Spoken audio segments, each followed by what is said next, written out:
2 years ago, me and my family took our first and possibly last skiing trip up to Wolf Creek, Colorado. It was sophomore year spring break, and I couldn't remember the last time I'd been this excited. I wasn't super stoked about the 17-hour drive we'd be making in one day, but I knew it was going to be worth it.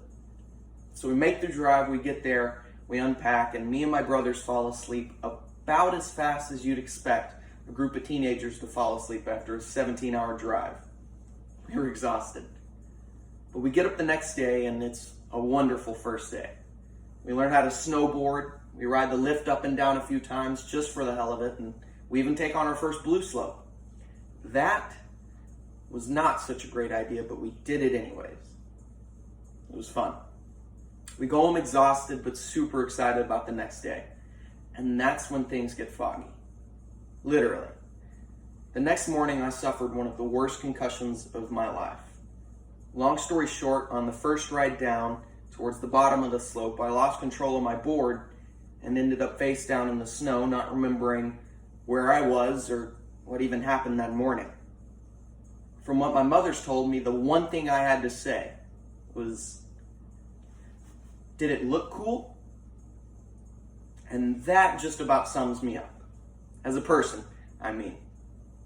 I was born and raised here in Lufkin, Texas by two of the greatest human beings that have or will ever walk this earth. I have two brothers, one older and one younger, which means obviously that I'm the favorite, but I only milk that when I know I can. What do I want to do? What do I want? Is it okay if I say I don't know? I'll be attending Texas A&M College Station this fall, majoring in health science in hopes of finding something that at least interests me in that area of study. I've always had an interest in the human body and what makes it function at tip-top efficiency.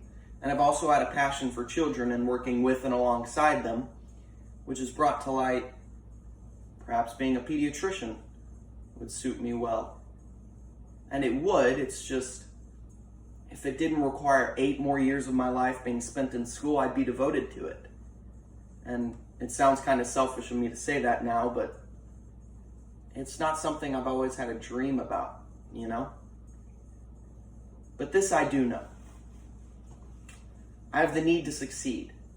It's something my mom used to tell me in middle school, in 7th grade before I joined the track team, that I had the need to succeed before I had the need for speed. It was kind of interesting that she said that. But I'm driven, and I'm dedicated, and I'm determined. I know that I'm meant to do something great because I can just feel it. And I take my fears and my troubles and I face them head on, knowing that no matter what, I have a family that will always love and support me through it all. And even if they knock me down and leave me lying face down in the snow, I'll always get right back up and I'll say, "Did it look cool?" Thank you.